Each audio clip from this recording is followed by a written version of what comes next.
una revisión referente a la pared abdominal. Básicamente la pared abdominal anterior, su constitución anatómica, sus músculos, la conformación de las fascias del músculo anterior del abdomen y la conformación del conducto inguinal. Cuando hablamos nosotros de la pared abdominal tenemos que diferenciar cuando nos referimos a la pared abdominal anterior y la pared abdominal posterior. En este caso, la pared abdominal anterior va a estar formada por una serie de capas desde el punto de vista quirúrgico muy importantes porque son las capas que se van a incidir cuando se realiza un procedimiento de cirugía abdominal. La primera de ellas es la piel, inervada por los nervios, 6 últimos nervios intercostales y por los nervios iliohipogástrico e ilioinguinal por sus ramas sensitivas.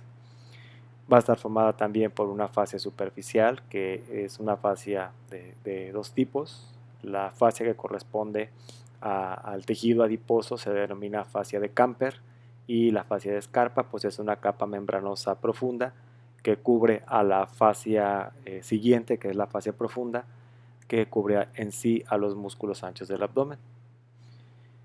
En esta imagen que observamos nosotros del libro de anatomía de Netter, podemos identificar que la primera de las capas pues ha sido retirada, que es la piel. Identificamos la fascia superficial correspondiente al tejido adiposo, que sería la fascia de Camper, y profunda esta una capa membranosa denominada fascia de Scarpa. Profunda de ella se encuentra la fascia profunda, que es el tejido conjuntivo que se va a encargar de cubrir a los músculos anchos del abdomen, que vamos a ver en un momento. Estos músculos incluyen de afuera hacia adentro el músculo oblicuo externo, oblicuo interno, transverso abdominal, y en la línea media anterior el músculo recto anterior o recto mayor del abdomen, y un pequeño músculo que se denomina músculo piramidal. Bueno, aquí en la imagen logramos identificar nosotros en la línea media, oculto por esta fascia, que es la fascia o vaina del músculo recto abdominal, pues al músculo del mismo nombre, y lateralmente identificamos al oblicuo externo, en donde podemos corroborar nosotros que las fibras del músculo oblicuo externo son oblicuas hacia abajo, hacia adelante y medialmente, y que si las retiramos, como lo vemos en esta imagen, vamos a identificar las fibras del músculo oblicuo interno, que son oblicuas hacia arriba, hacia adelante y medialmente, y si las retiramos en profundidad identificamos estas fibras de disposición horizontal, que corresponde al músculo transverso abdominal. Posterior a ello se encuentra la fascia posterior del músculo transverso abdominal, denominada fascia transversalis. Esta fascia tiene interés desde el punto de vista de los diferentes reforzamientos que va a presentar la pared abdominal en los puntos débiles que más adelante vamos a identificar. Profunda la fascia transversal y se encuentra un tejido, una atmósfera de tejido graso que se denomina grasa extraperitoneal, y por último el peritoneo parietal anterior. Si nosotros observáramos las capas que acabamos de mencionar en esta imagen, que es un corte transversal del libro de anatomía de Netter, vamos a identificar la primera de las capas, que es la piel. Profunda de ella se encuentra la fascia de Camper o fascia adiposa, y la fascia de Scarpa, que es una fascia membranosa. Después se encuentra la fascia profunda, que es el tejido conjuntivo que va a cubrir a los músculos anchos del abdomen. Después encontramos los músculos anchos del abdomen, en la línea media el músculo recto anterior del abdomen y músculo piramidal, que aquí en esta imagen no se aprecia porque el corte que estamos observando es un corte por encima de la cicatriz umbilical. Y hacia los lados los músculos anchos del abdomen, que sería el oblicuo externo, el oblicuo interno y el transverso abdominal.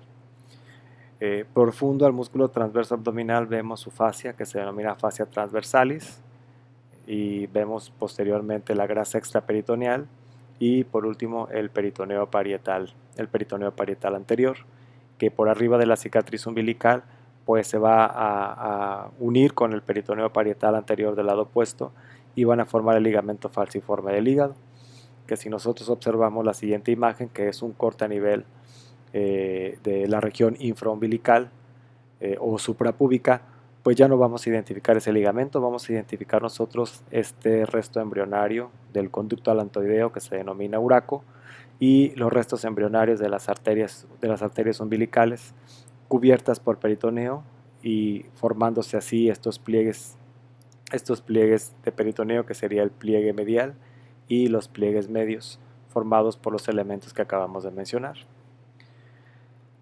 Entonces esa sería la disposición de los músculos.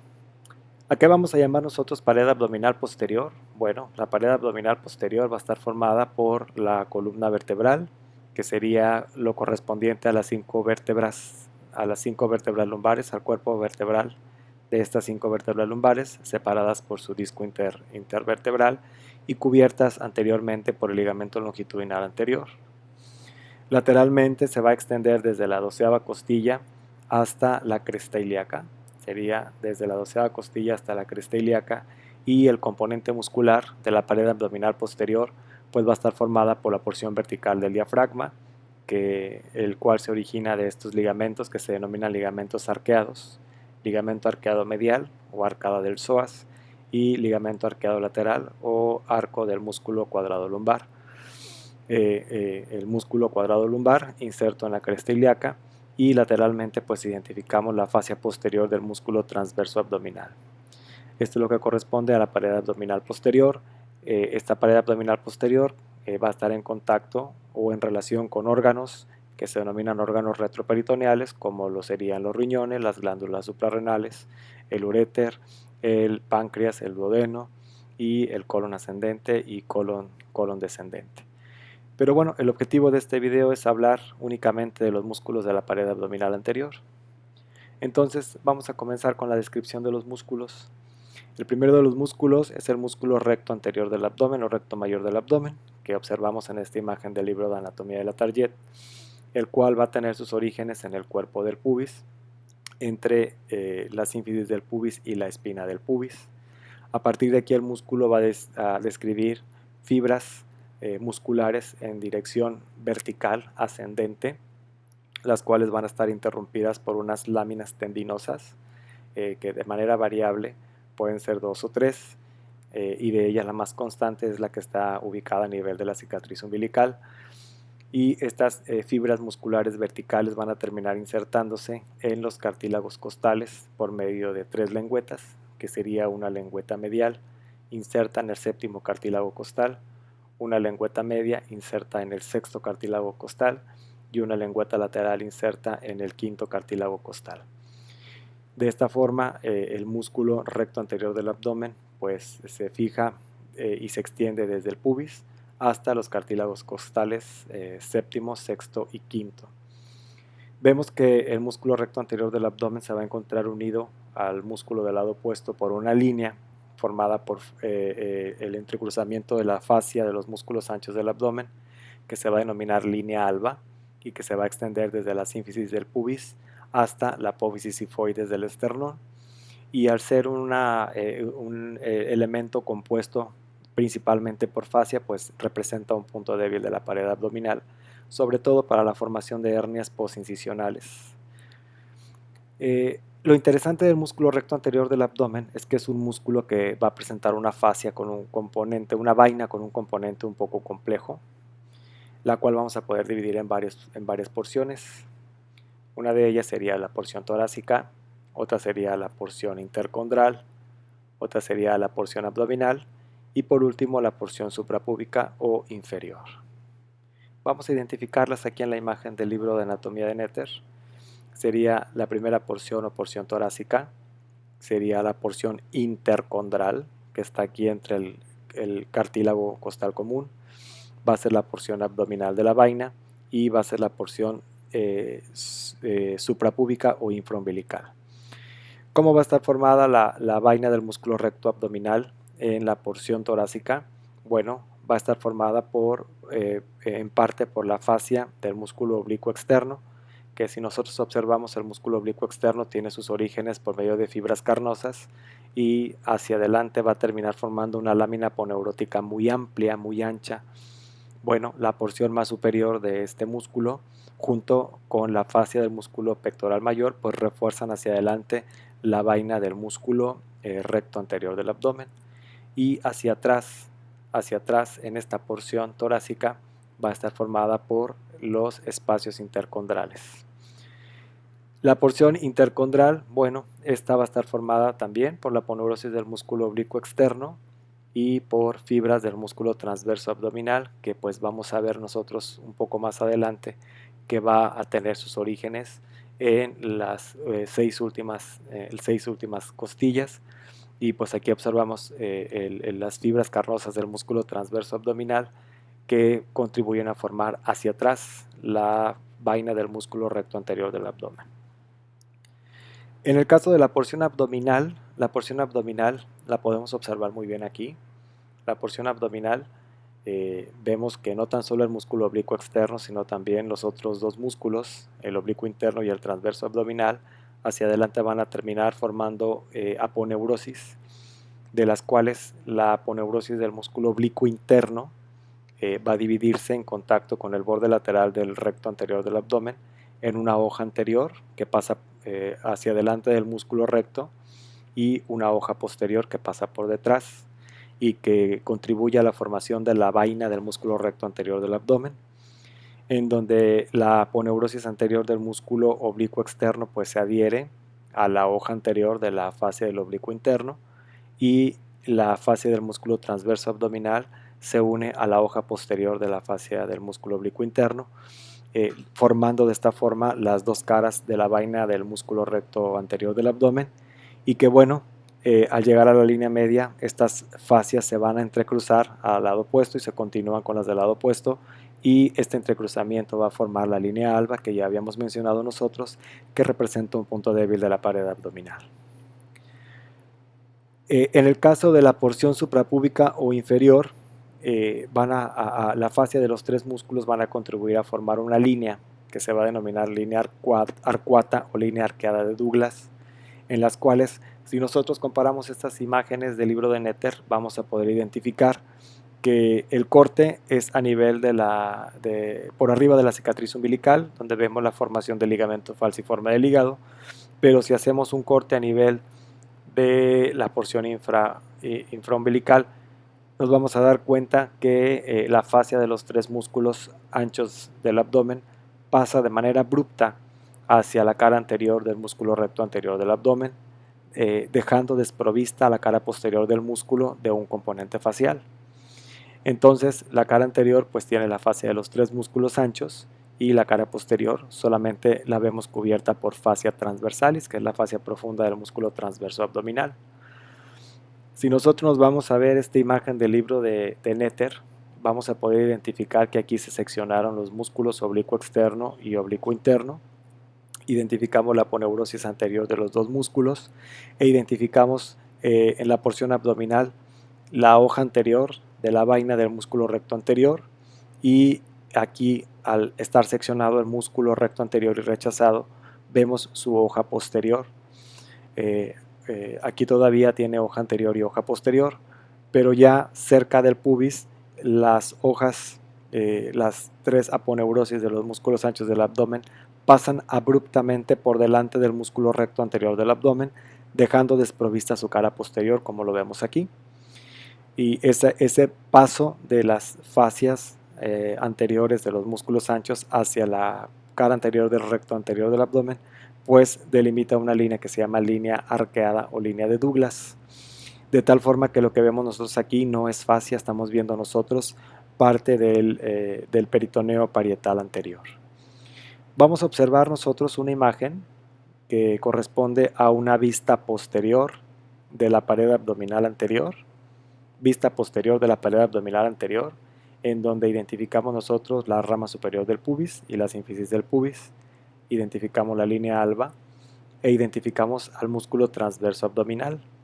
Vean cómo la fascia del músculo transverso abdominal aquí, junto con la del músculo oblicuo interno, cierran hacia atrás la fascia, la vaina, del músculo recto anterior del abdomen. Pero llega un punto en el que la fascia de los tres músculos anchos del abdomen se dirige hacia adelante, de tal forma que la cara posterior del recto queda desprovista de un componente facial. A esto se le va a llamar línea arqueada o línea de Douglas. Esta línea arqueada es importante porque marca el ingreso de los vasos epigástricos inferiores al interior de la vaina del músculo recto anterior del abdomen, ¿sí? Entonces, eso sería la forma en la que el músculo oblicuo externo se va a insertar hacia adelante y contribuye a formar la fascia del músculo recto anterior del abdomen, ¿ok? Pero ya que empezamos a hablar del músculo oblicuo externo, vamos a poder identificar que el músculo se va a originar en la cara lateral y borde inferior de las 6 u 8 últimas costillas, teniendo fascículos superiores que son casi horizontales, teniendo fascículos inferiores que son casi verticales y teniendo fascículos medios que son oblicuos, hacia abajo, hacia adelante y medialmente. De este origen de las 6 u 8 últimas costillas, el músculo oblicuo externo va a formar una fascia que se va a insertar hacia adelante, formando lo que ya conocemos como parte de la vaina del músculo recto anterior del abdomen, en su segmento torácico, en su segmento intercondral, en su segmento abdominal y en su segmento infrapúbico, infraumbilical, perdón, o suprapúbico. Y pues esas ya la mencionamos hace un momento. Lo interesante ahora es conocer cómo el músculo oblicuo externo se va a insertar sobre el pubis.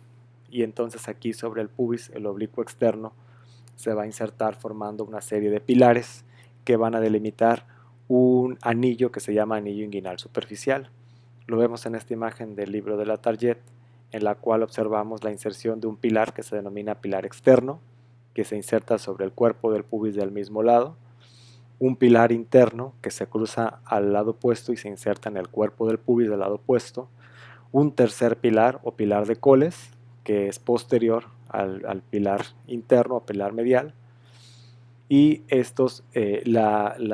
espacio que separa estos dos pilares es cerrado por este grupo de fibras que se denominan fibras arciformes, de tal forma que el pilar externo, el pilar interno, el tercer pilar y las fibras arciformes delimitan este espacio que se va a denominar anillo inguinal superficial. Vamos a ver nosotros una imagen del libro de Netter, en la cual podemos identificar las estructuras que acabamos de mencionar. Las vamos a identificar, por ejemplo, aquí, en donde observamos cómo la aponeurosis del músculo oblicuo externo pues delimita o forma un pilar externo, forma un pilar interno que se cruza al lado opuesto. Por detrás de este está un tercer pilar y la divergencia de estos pilares se cierra por la presencia de estas fibras que se denominan fibras arciformes y se delimita un anillo que se va a llamar anillo inguinal superficial, importante sobre todo en el varón porque permite el paso de este elemento que se llama cordón espermático, ¿sí? Entonces, en el pubis, el músculo oblicuo externo contribuye a la formación del anillo inguinal superficial. Vamos a ver otra imagen muy interesante del libro de la Target que corresponde a un corte transversal, pero a nivel por arriba del pubis, en la porción suprapúbica, en donde identificamos nosotros al músculo recto anterior del abdomen, identificamos la línea alba, identificamos al músculo piramidal del abdomen e identificamos los músculos anchos del abdomen, que sería el oblicuo externo, el oblicuo interno y el transverso abdominal. Vemos cómo el músculo oblicuo externo termina formando esta aponeurosis, que después se engruesa y forma el pilar externo, viene y forma el pilar interno, viene y forma el tercer pilar, y aquí no se alcanza a apreciar, pero se unen estos pilares por medio de fibras arciformes y delimitan este orificio que se llama anillo inguinal superficial. Lo identificamos nosotros en esta imagen del libro de anatomía de Netter. Nuevamente sería el pilar externo, inserto en el mismo pubis, el pilar interno, inserto en el pubis del lado opuesto, el tercer pilar, inserto en la parte posterior, y las fibras arciformes que van a delimitar esto que se va a llamar anillo inguinal superficial, por donde pasa el cordón espermático, que son los elementos que entran y salen del testículo, ¿sí? Entonces, aquí es bien interesante identificar cómo se forma este anillo que pues es a final de cuentas un punto débil de la pared abdominal y que tenemos que tener muy presente para la exploración física en el caso de desarrollo de hernias inguinales. Cuando el testículo pasa por el conducto inguinal, el testículo va a arrastrar los componentes de la pared abdominal anterior, como lo vemos en este corte coronal del libro de anatomía de Quirós, en donde identificamos la fascia del músculo oblicuo externo, que cuando el testículo pasa por el conducto inguinal arrastra todas estas capas, de tal forma que el músculo oblicuo externo, su aponeurosis es arrastrada hacia el escroto y va a formar una fascia que se llama túnica fibrosa superficial o fascia espermática externa. Vemos nosotros al músculo oblicuo interno, que va a originar a un músculo que se llama músculo cremaster, que se va a llamar túnica cremastérica.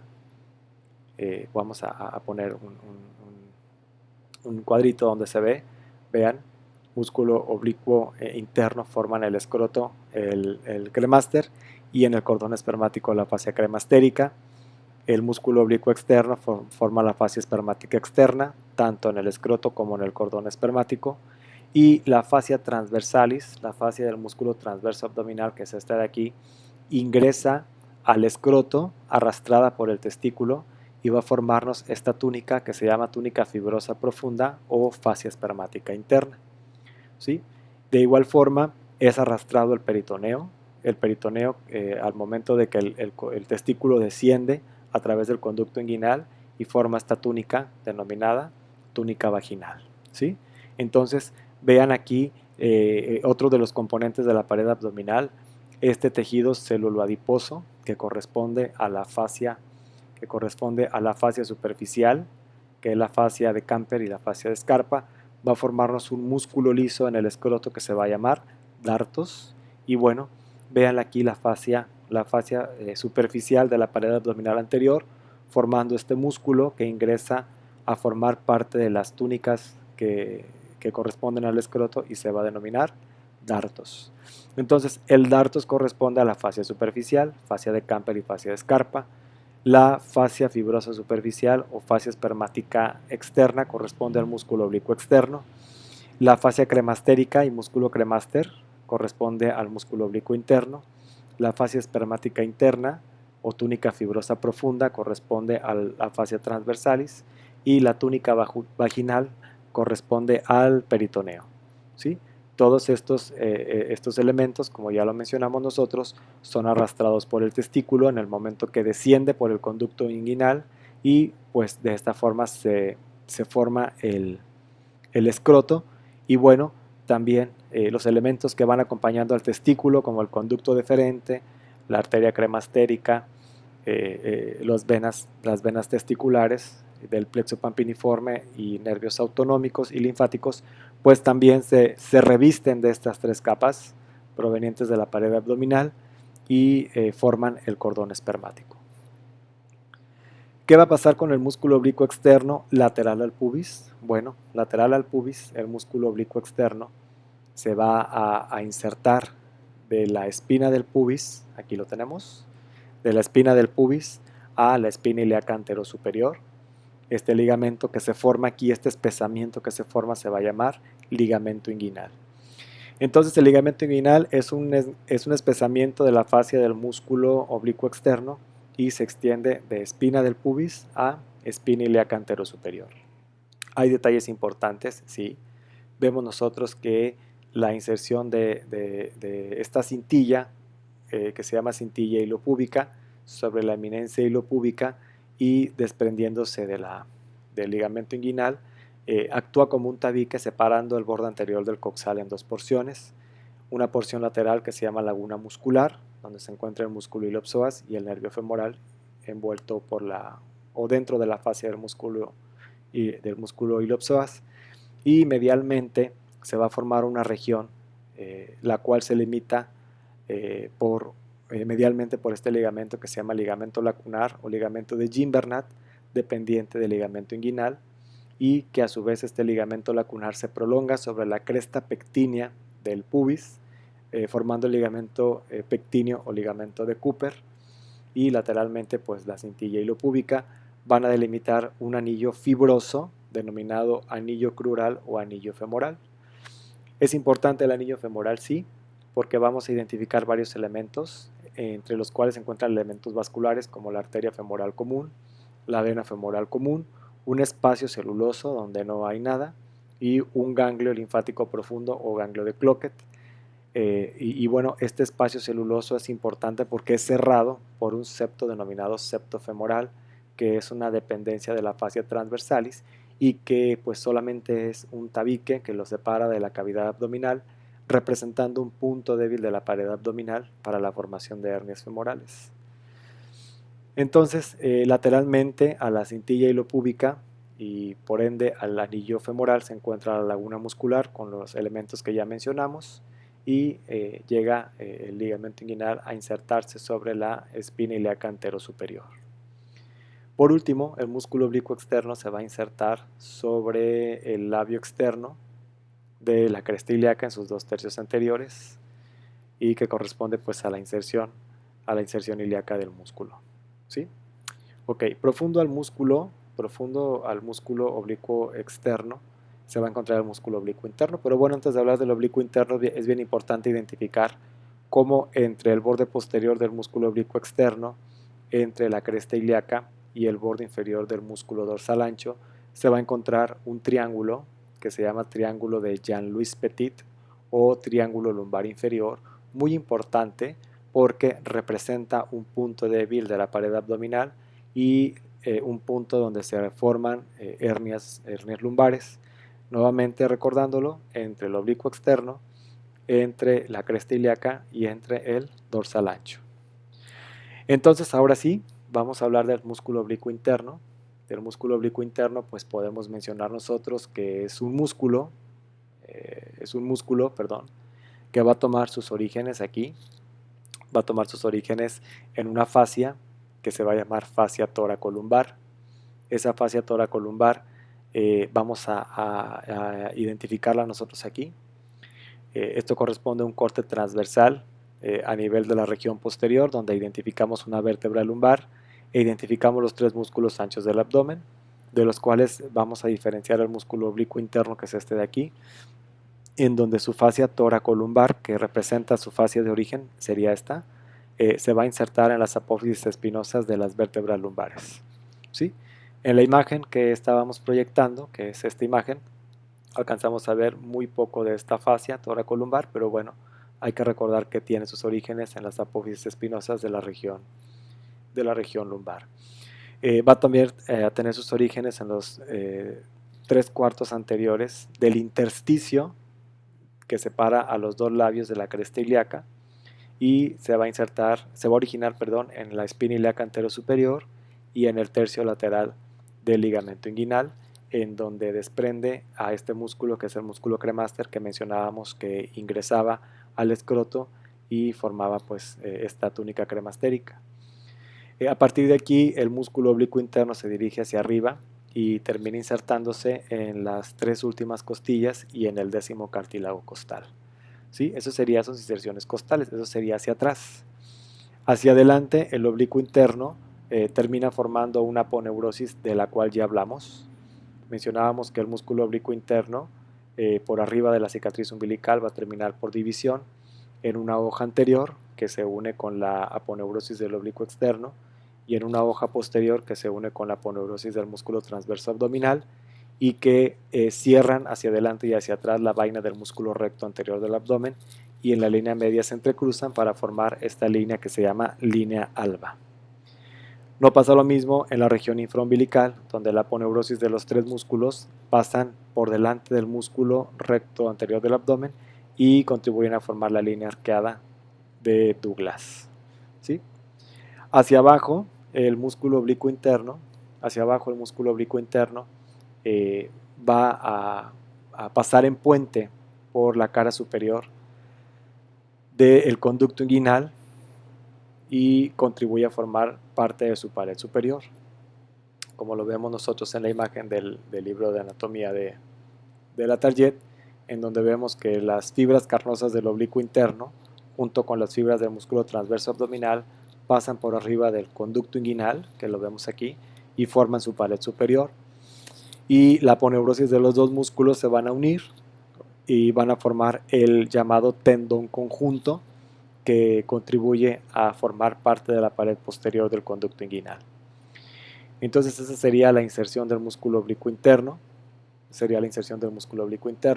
Aquí en la imagen del libro de Netter se ve muy bien cómo la aponeurosis de los tres músculos anchos del abdomen pasan por delante del músculo recto anterior del abdomen, formando la línea arqueada de Douglas, y hacia atrás el músculo está desprovisto de fascia y únicamente va a estar cubierto por esta fascia, que es la fascia transversalis.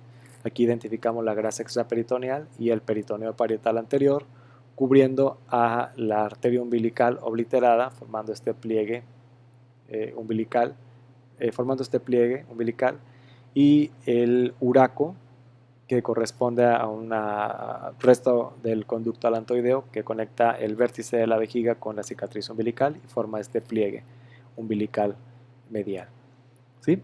Entonces, eso sería lo que corresponde al músculo oblicuo interno, ya lo mencionamos nosotros. Fibras posteriores que se insertan sobre las tres últimas costillas y el décimo cartílago costal. Fibras medias que contribuyen a formar la aponeurosis del músculo recto anterior y que forma la línea arqueada de Douglas, que junto con el músculo transverso abdominal forma el tendón conjunto, que contribuye a formar la pared posterior del conducto inguinal y desprende este músculo que se llama músculo cremaster, que ingresa al escroto y forma esta túnica muscular, y en el cordón espermático pues forma esta fascia cremastérica. ¿Sí? Ok, eso sería lo que corresponde al músculo oblicuo interno. Un detalle importante del músculo oblicuo interno es una relación, ya que su borde posterior, como lo vemos en esta imagen, el borde posterior del músculo oblicuo interno, el borde inferior de la 12ª costilla, el borde inferior del músculo serrato menor posterior e inferior y el borde lateral del músculo erector de la columna contribuyen a formar este espacio que se llama cuadrilátero lumbar o cuadrilátero de Greenfeld, en el cual, pues si nosotros identificamos, este sería el músculo oblicuo, el oblicuo interno, sería el músculo oblicuo externo. Entonces esto correspondería a fascia transversalis. Es un sitio donde solamente se encuentra fascia, por lo tanto representa un punto débil de la pared abdominal. Nuevamente decimos, está en relación con el borde posterior del oblicuo interno, la 12ª costilla, el músculo serrato menor posterior inferior y el borde lateral del músculo erector de la columna. ¿Sí? Cuadrilátero lumbar o cuadrilátero de Greenfeld. Y vemos por último el músculo transverso abdominal, el cual pues se va a originar por medio de una fascia un poco compleja, la cual vamos a poder estudiar muy bien en esta imagen. Vemos que el origen del músculo transverso abdominal se realiza por medio de una fascia posterior que se va a dividir en tres hojas. Una hoja anterior que pasa por delante del músculo cuadrado lumbar y que se inserta en la base de la apófisis transversa. Una hoja media que pasa por detrás del músculo cuadrado lumbar y se inserta en el vértice de la apófisis transversa, y una hoja posterior que cubre al músculo erector de la columna y se inserta en la apófisis espinosa de las vértebras lumbares. Ese sería lo que observamos nosotros referente a la inserción, el origen, perdón, del músculo por medio de esta fascia. Y bueno, el músculo también toma sus orígenes en las seis últimas costillas, por medio de digitaciones que, como dice el libro de la Target, se entrecruzan con las digitaciones que dan origen a la porción torácica del músculo diafragma. A partir de aquí el músculo transverso abdominal, va a delimitar una línea que representa la terminación de las fibras carnosas del músculo y el origen de su aponeurosis anterior. Esta línea se llama línea arqueada o línea de Spiegel, que esta línea semilunar, que sería el nombre más correcto, pues contribuye a formar un punto débil de la pared abdominal. ¿Por qué?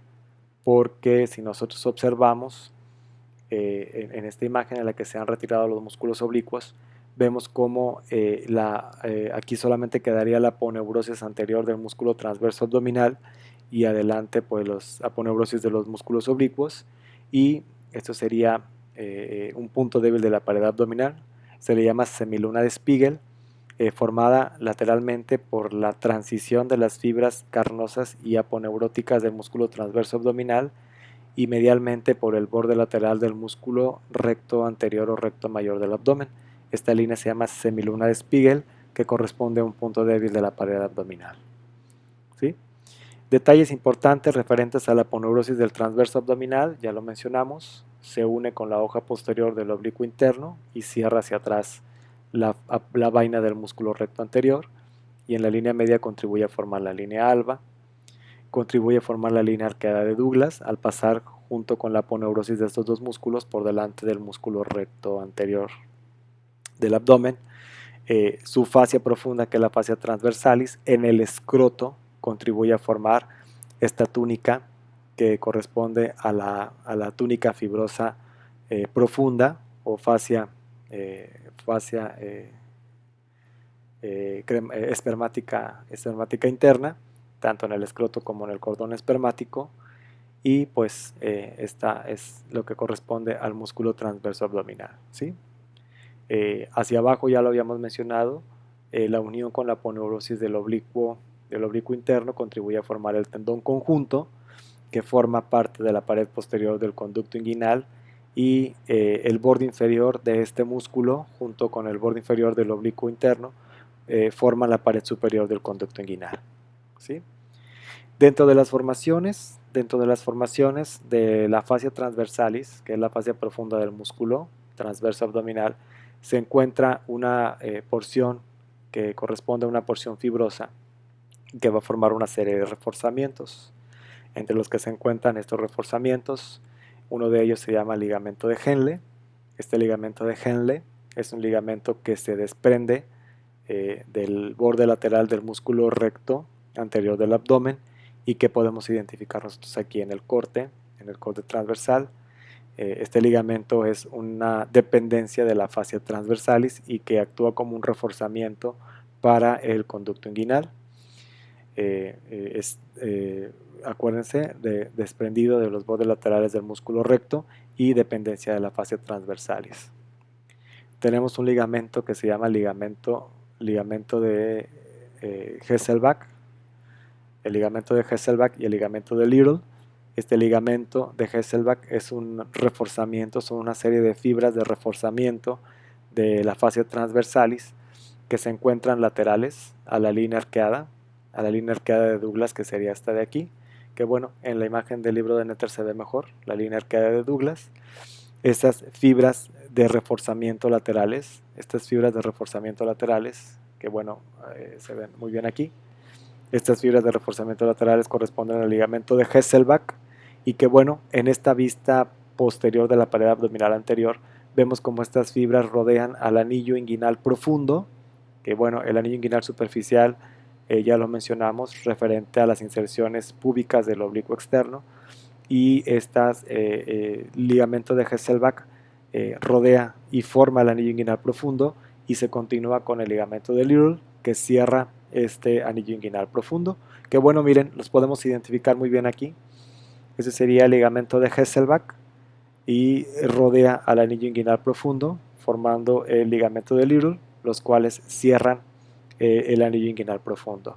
Entonces ya vamos armando el conducto inguinal, ya sabemos que tiene un anillo superficial y tiene un anillo profundo, ¿sí? Otro de los reforzamientos que vamos a estudiar nosotros de la fascia transversalis es una cintilla denominada cintilla de Thompson.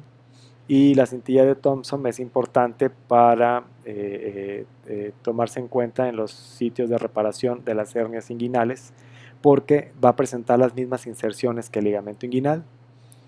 De hecho, se va a encontrar ubicado por detrás del ligamento inguinal, extendido desde el pubis hasta la espina ilíaca antero superior.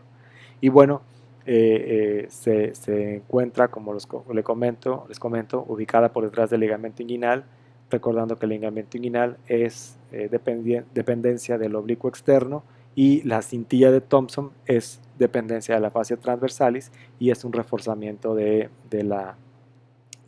ligamento inguinal. Y que bueno, aprovechamos para mencionar que el ligamento inguinal, precisamente el ligamento inguinal, y la cintilla de Thomson contribuyen a formar la pared inferior del conducto inguinal, ¿sí?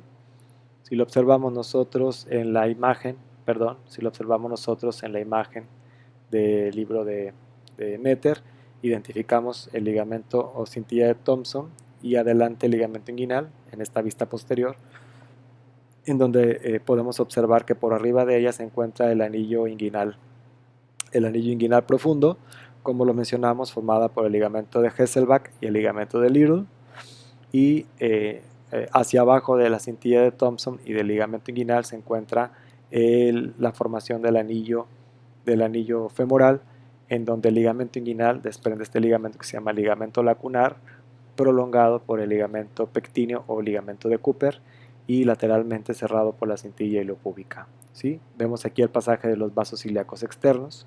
Aquí la arteria ilíaca externa atraviesa el anillo femoral y se convierte en arteria femoral común, y la vena femoral común atraviesa este anillo femoral y se convierte en vena ilíaca externa, ¿sí? La misma imagen en donde observamos nosotros en la imagen del libro de Latarjet, en donde identificamos nosotros el conducto deferente ingresando a la pelvis a través del anillo inguinal profundo. Vemos a la arteria deferencial que lo acompaña y a la arteria testicular en dirección hacia el testículo, y pues a la cintilla de Thomson y adelante de ella pues el ligamento inguinal. Vemos aquí la cintilla hilopúbica y pues aquí estaría el ligamento de Gimbernat y el ligamento de Cooper, ¿sí? Bueno, entonces referente a los anillos, con lo que respecta al anillo inguinal profundo, pues ya mencionamos nosotros que es arrastrada por el conducto deferente y va a formar la fascia espermática interna al conducto deferente y la fascia espermática interna al escroto, que en la imagen del libro del doctor Quirós identificamos aquí en el escroto como viene la fascia transversalis y forma esta túnica fibrosa profunda o fascia espermática interna, ¿sí? Muy bien, eso sería lo que corresponde a los músculos anchos del abdomen. Ahora, nada más a manera de repaso, tenemos la conformación del conducto inguinal. Vamos a estudiar una pared anterior que va a tener dos porciones, una porción lateral y una porción medial. La porción lateral va a estar formada por la aponeurosis del músculo oblicuo externo y por fibras carnosas del músculo oblicuo interno y transverso abdominal. Lo identificamos en la imagen. Vean, fibras carnosas del músculo oblicuo, la aponeurosis, perdón, del músculo oblicuo externo y las fibras del músculo oblicuo interno y transverso abdominal. Esto es parte de la pared lateral. Mientras que la pared, en la misma pared anterior, pero en su porción medial, pues se encuentra el músculo oblicuo externo, ¿sí? Otra vez, vean, aponeurosis del oblicuo externo y fibras carnosas del oblicuo interno y transverso abdominal. Va a tener, si la señalamos nosotros, bueno, pues la pared anterior del conducto inguinal es todo esto de aquí.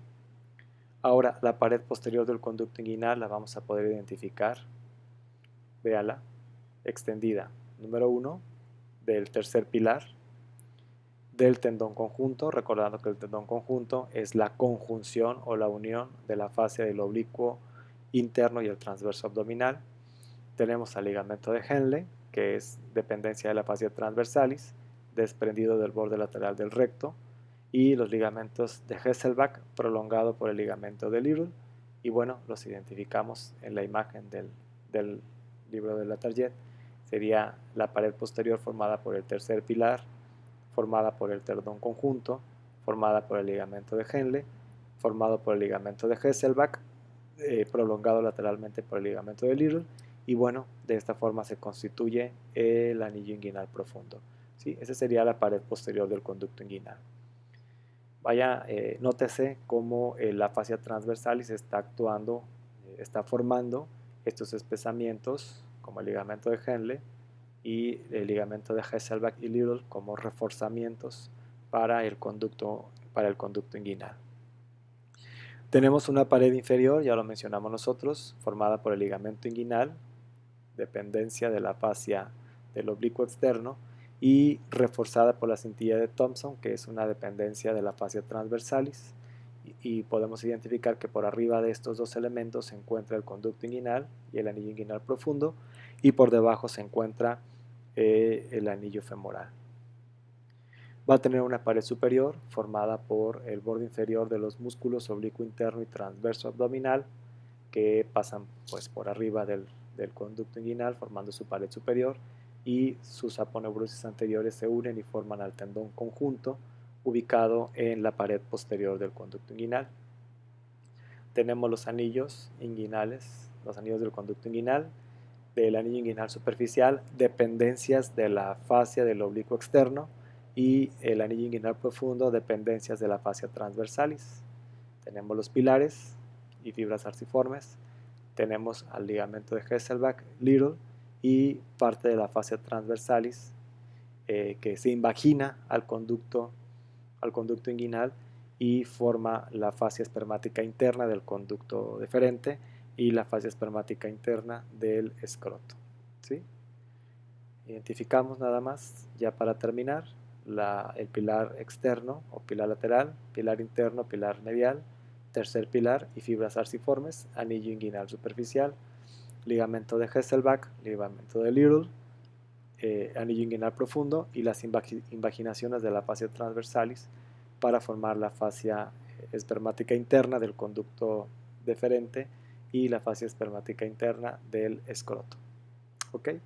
Bueno, con esto podemos nosotros terminar el estudio referente a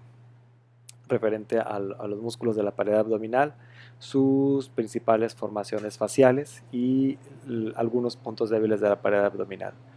Espero que sea de su ayuda y nos vemos en el siguiente video. Muchas gracias.